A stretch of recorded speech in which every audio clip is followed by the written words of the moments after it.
What even is this? Getting and staying motivated? Alright, becoming and staying motivated. Commonly, people say that they do not act because of a lack of motivation. Seemingly, it is this quality, motivation, which stops so many people from doing the things they claim are things they want to do. To some, it might be simple. If you want to do something, you do it. But for others, it isn't quite that simple. If you're someone who finds themselves wishing that you had motivation to do the things you wish to do, it's best to think about and consider the things that have caused you to be motivated in the past. Not only this, but also consider the things that you find hold you back or strip you away from your motivation, so that you have the awareness of what impairs you, which then can bring you closer to having the motivation that you so desperately desire. If it is still not clear, then what does one do? An emotional desire cannot always be enough of a force or a catalyst to cause you to act. So what do you do then?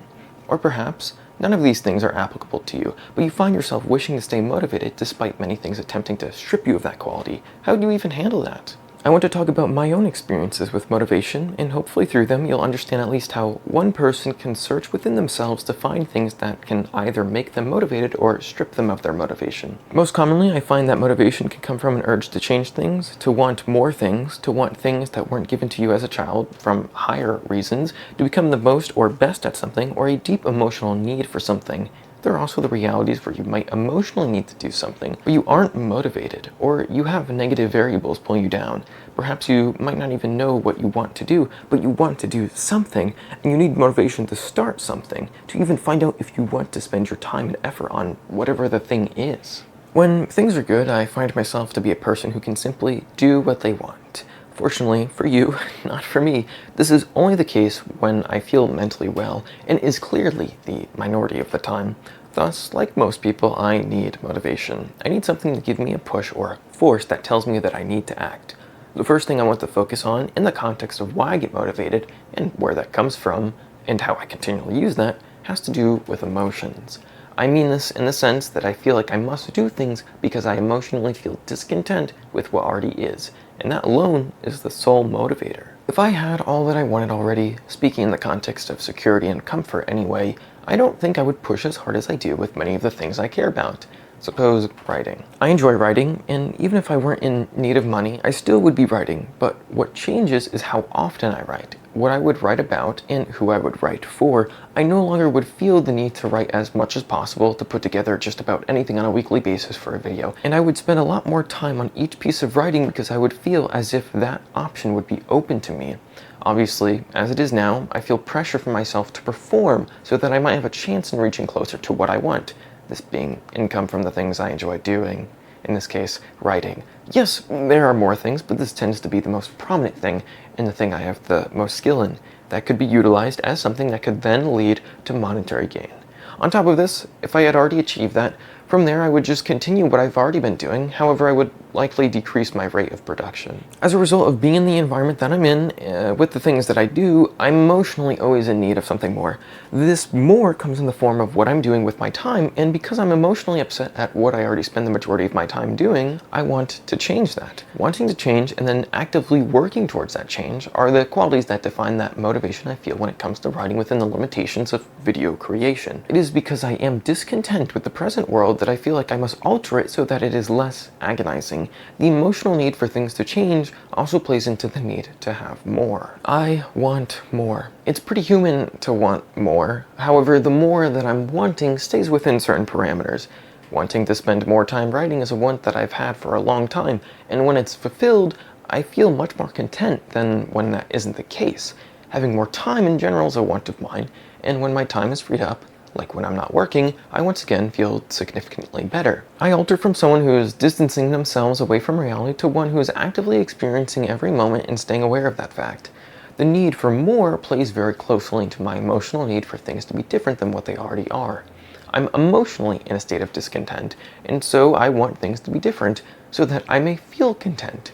These two qualities play together to force me into a state of motivation. I want, therefore I act, and the execution of my actions then leads to results, which only further promotes the actions being committed. The wants, aside from writing and finances, can be related to knowledge and understanding. I've always had a feeling that I need to know. I have always felt a need to know and understand. Whatever it was, I wanted to know and understand it, and then continually fall down that endless abyss of comprehension and retention. Now, that has changed a bit, but the feelings that I must do it, even if it were simply for the sake of it, acted as a motivator. In the present, when I'm understanding or learning something, it usually has a pragmatic use that then would lead to action. Not only action after learning the information, but because what I'm learning will then lead to action further down the road, the action of learning is motivated by what will come later. There are times where I learn for fun because I simply feel good as a result of my learning, but when my time is more limited, I become more focused in how I'm spending my free time. Examples of me acting this way usually go back to the times where I was learning Premiere, some other Adobe software, and things within the realm of making content online. I spent time learning how to make a website so that I could make one. It wasn't just for the sake of knowing how, it was in order to create something. Aside from wanting things that would make my life more satisfactory, there are wants within me that stem from not receiving certain things as a child. There is a tendency for most people to have less than ideal parents. This is a struggle for just about everyone, and within that struggle, many of us don't receive certain things when we are children. Due to this, we then, as adults, search out for these things, perhaps not even clearly knowing why. Basically, there are thoughts and feelings that arise as a result of not receiving certain things from your parents that should have been given to you.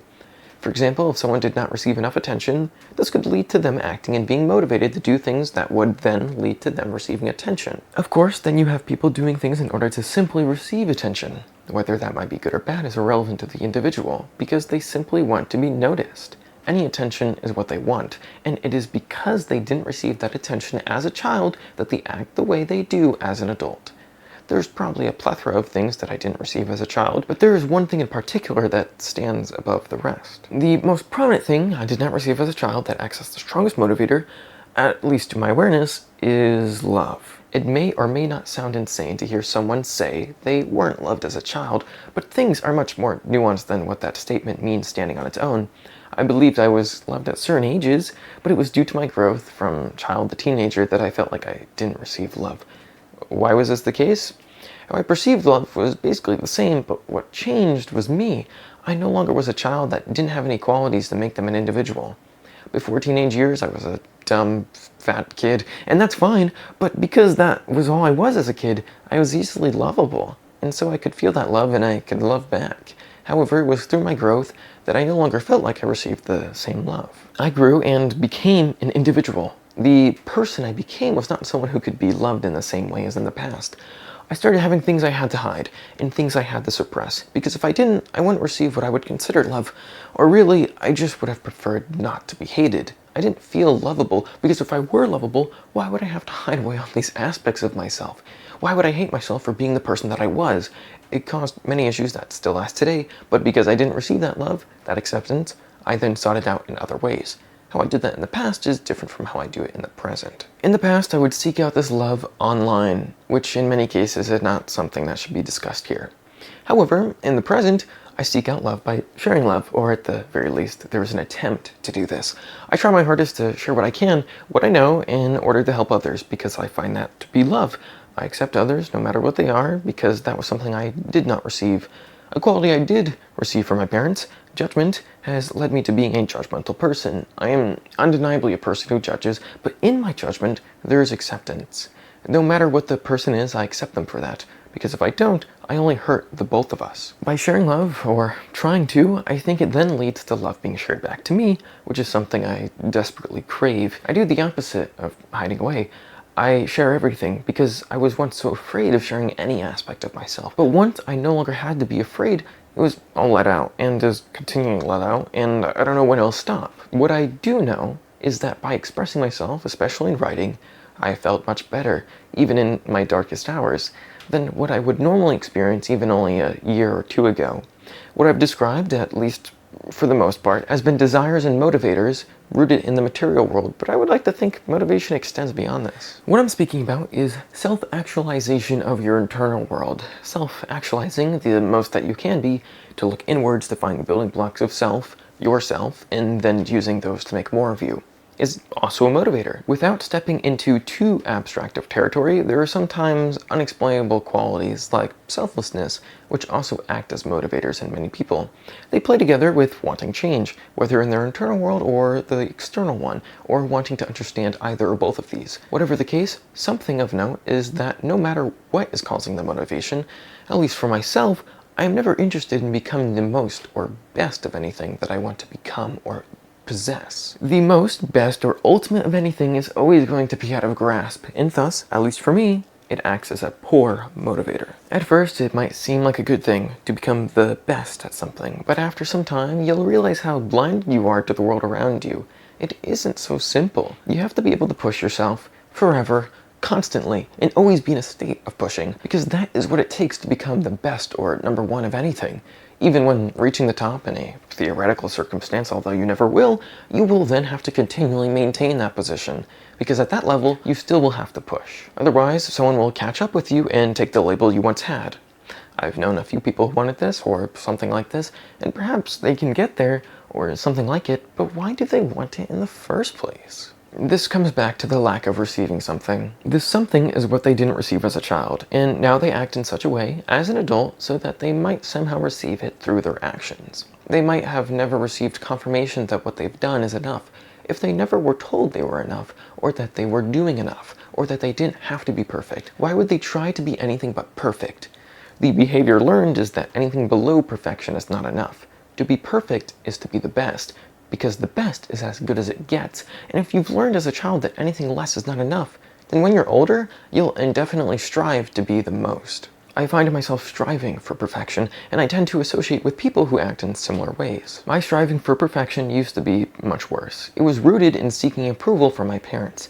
Everyone wants approval from their parents. They want to feel like they are enough, and they feel appreciated. Not that no matter what they do, no matter how hard they try, it will never be enough to get the slightest amount of recognition. In my childish mind, I thought that perhaps I just needed to do more to get that approval. If my grades weren't enough, then I'd have higher ones. When that didn't matter to me, seemingly, my parents had to focus on grades, which hurt me because I wanted approval in the ways that did matter to me. I wanted to feel like there was approval of who I was, what I wanted to be, and my own feelings. Of course, I never did receive approval of those things, but rather I received disapproval, and I accept that now, but it only has caused me issues both in the past and the present. I can jokingly notice where my old systems of perfection are still present. Joking about having to practice something before anyone else seeing me do it, or having anyone see me struggle, or anything like that. I'm aware of it, but that hasn't stopped it from happening. Awareness is one part of the battle, but actually handling the thing, being able to do something about it, is a completely different beast. It used to be more extreme. If things had stayed as they originally were, I would be in a state of impairment when attempting to do anything, but especially creation. The things I write, I'm completely aware have many issues, many errors, and are less than perfect, and will always be that way. But I used to think that I shouldn't write, or at least I should keep the writing to myself, because it was so embarrassing to be less than perfect. Eventually I came to terms that I would never have a perfect piece of writing, or a perfect ability to do anything. I was always going to be imperfect, and I can accept that now, but the next layer of acceptance has to do with letting others see my struggles. Everyone has to struggle in order to get what they want. I'm in a constant state of struggling for the things I desperately wish for, and the last thing I would want is for others to see that. I don't want anyone to know about any of those processes. By anyone seeing any process, I am then, in a sense, naked. They are then aware of my lack of perfection. They'll see all my errors and less than ideal choices. Being able to let others see this, and then being okay with it, is the next step in dealing with this whole system of perfection. I know it's all irrational, but that doesn't make it go away. This loops back to motivation as the force to make me more, or make me something of a high quality, is rooted in belief that I need to be perfect. I want perfection, or if you want to look at it in a different way, I've been conditioned to strive for perfection.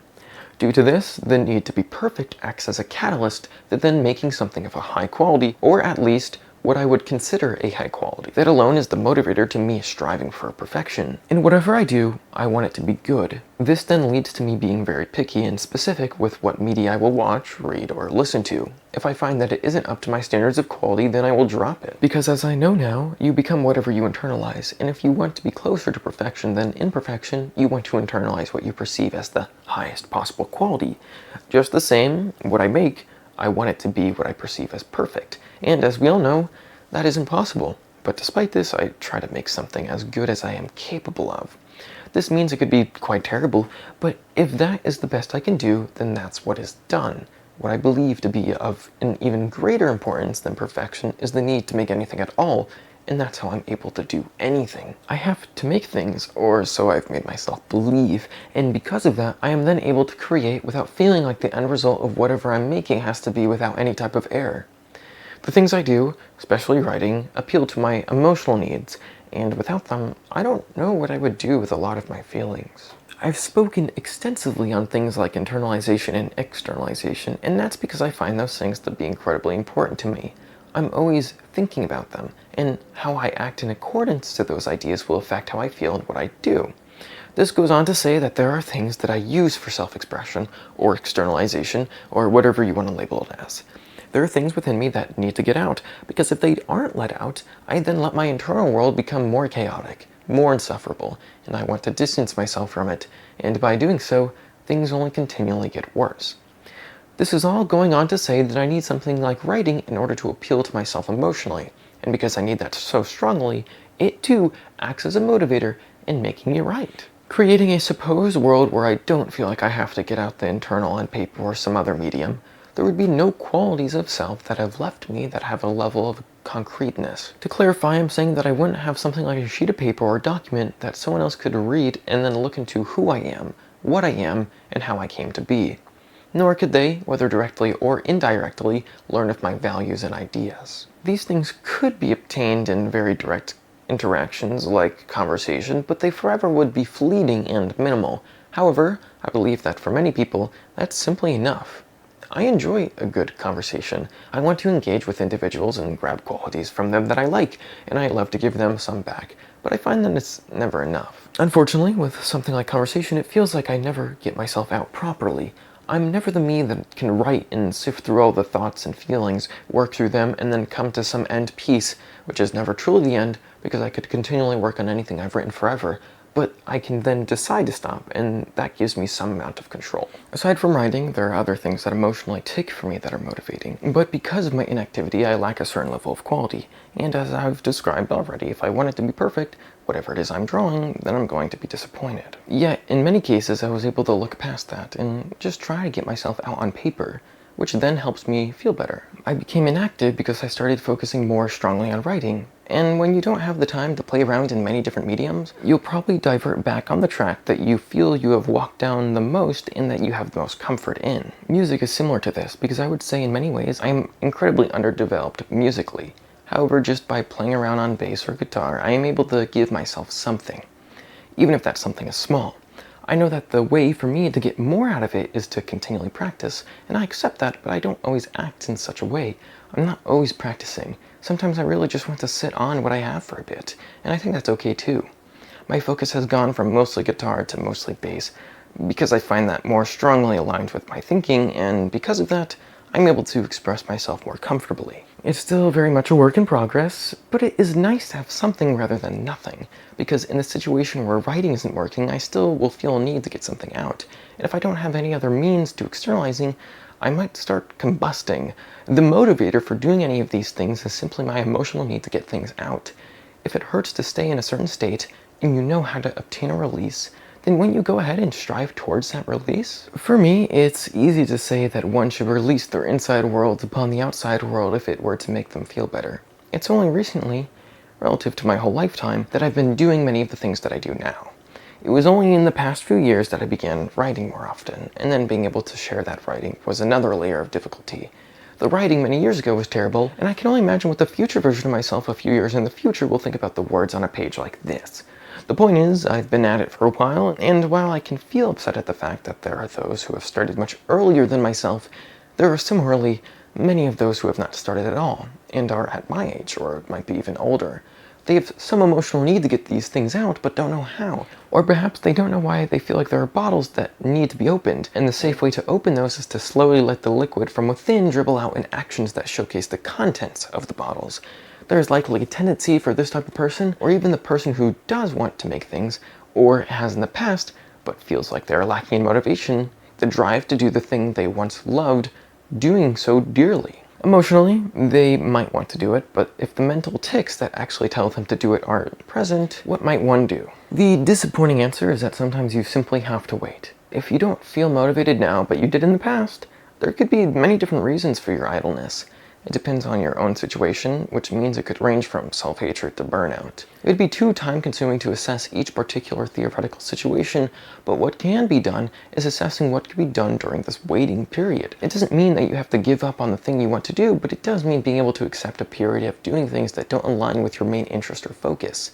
If your brain isn't quite online yet, you have to consider the things you should do when it's offline, and then work within those boundaries. At the very least, I'll make mention of some of the things that I do, and why I do them, and how they work for me, but also the limitations of them. One obvious and big thing that I do during a dry period is read. I might be reading all the time, but it's a matter of how much I'm reading and what is being read. During a period where I want to write but can't find the words nor the ideas, I run back to literature with my tail between my legs to find out what the construction of words is supposed to look like, because in many cases it feels like I forget. In these circumstances, not only does it feel like I forgot how to put all the words together, I forgot what those words would be all about. Ideas are stemmed from other things, and those things tend to be books, at least for me, and so if I minimize the amount of time I read in comparison to the time I write, there will inevitably come a time where I must read in order to freshen up my mind a bit. I have to take a lot more in than what I put out, and I accept this, but simply accepting it is not enough. I have to act in accordance to it. Otherwise, I won't have a flowing movement where I constantly write and read, but instead, moments where I write a lot and then moments where I read a lot. The same idea can then be moved into other pieces of media, of which I have interest in, but I find are likely main things for other people. If you're a musician and you find yourself in a dry period, but you desperately want to make music, what do you ought to do? Well, there are a few options. It depends on your choice of music creation too, but to limit things down, let's say you play a particular instrument.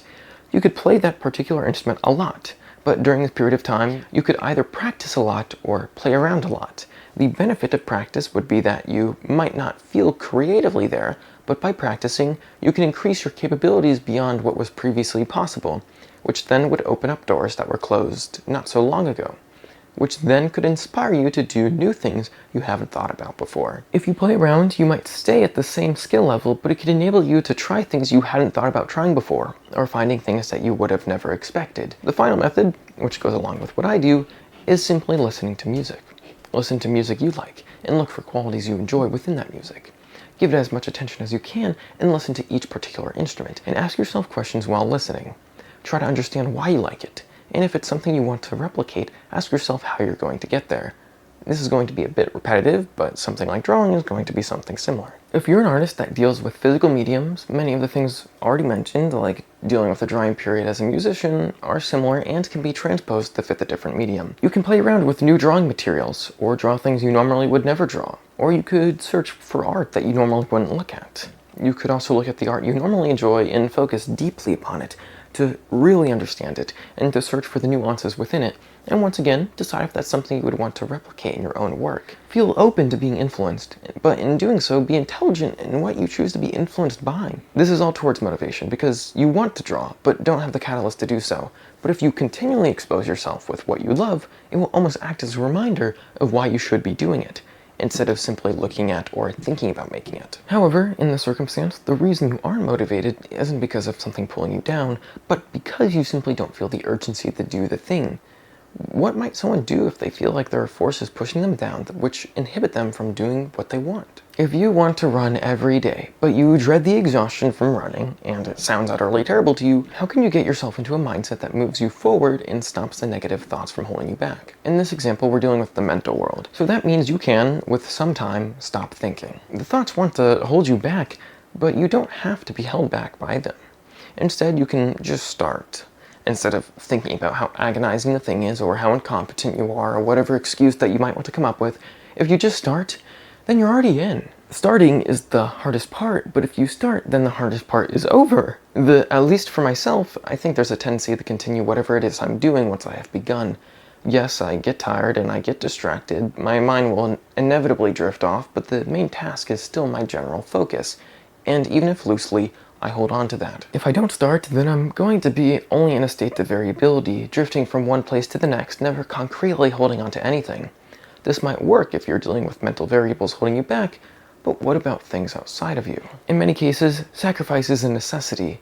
While I was at my relatively cozy contract position, I had to make sacrifices in order to read and write. I wasn't able to genuinely rest while on my breaks. There was always something I had to do, and if I felt utterly depleted, then those things didn't happen. But if I had enough power within me, it always did happen. I might have work holding me back, and I might be so utterly tired when getting home that I can't get anything done, so much so that I just fall asleep when touching my bed.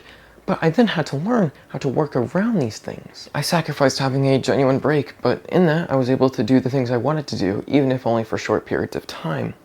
If something is pushing you down, then you simply might have to cut it out.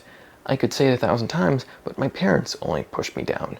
Being in that environment pushed me down to the point of almost never doing anything. And me rising to try and do anything while there was one of my greatest struggles. The reality was, and what I did was remove myself from that environment, and that was a sacrifice because those people are also out of my life, but that also means they no longer can hold me down. Cut out the things that harm you or pull you down, because otherwise they'll continue to do so. And if you really want to do the things you think you do, then it shouldn't even be questionable. All of these circumstances speak in the context of you already having something you want to do, and you know what you want to do, but are lacking the motivation or having your motivation suppressed. There are many out there, or even simply situations, where you want to do something but don't know what, and lack the motivation to find out.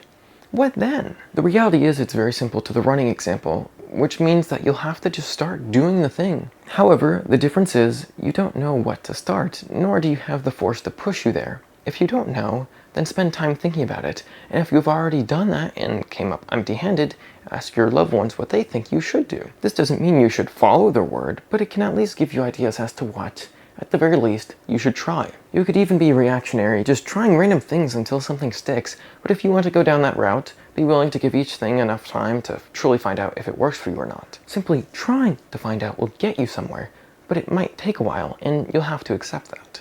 This is only part of the equation though. Where does the motivation or urgency come from which enables you to start searching in the first place? If you want to do something, then that means motivation is present. It's a matter of acknowledging and fostering it. Allow yourself to want, and then use that want to act. Motivation is not some magical thing. If you simply focus on your wants, use that as a catalyst to move yourself forward. If you want to do something but don't know what, and don't have the motivation to search, then start thinking that you do. The idea is that you lie to yourself. But really you aren't lying to yourself. Lies become truth, after all. Lie to yourself, or truth to yourself, if you want to word it differently, that you do have motivation, and that you do want to try things, and keep telling yourself that. And even if slowly, start doing things. It doesn't matter what it is you do, just do something, and then continually do things, and increase the abstractness of the thing you do, until you can find yourself comfortable at a particular place. It isn't going to be easy, but no one said it would be, and you also have to be okay with that. It wasn't easy to get where I am now, and it won't be easy to get where I'm going, but I've accepted this path as the only one I could go down. Motivation is not so simple, it seems. It is something that inevitably is going to take a lot of time and effort to work through and understand, but in your new apprehension, you can start to tackle what was once so confusing and hard to find. Search for motivation, do things that make yourself motivated, and get yourself inspired. Hopefully by sharing some of my experiences with motivation, you'll understand how I've made it to the point of actively working on things, feeling the urgency to do things, and what I do when motivation isn't present. Maybe you've noticed where I want to change, to want more out of the things I do in ways that I'm motivated as a result of not being given certain things as a child. Other reasons for motivation, like becoming the best at something, hopefully are now seen as not desirable or less desirable than before, as it is something that unfortunately is not achievable and will likely lead to despair. I continually will develop, and that means I will learn new ways to keep myself motivated, and that entails large amounts of questioning towards myself, and I suggest you do the same. Do the things you want to do, and if you don't know what you want to do, start searching now, not later. Not later, not later.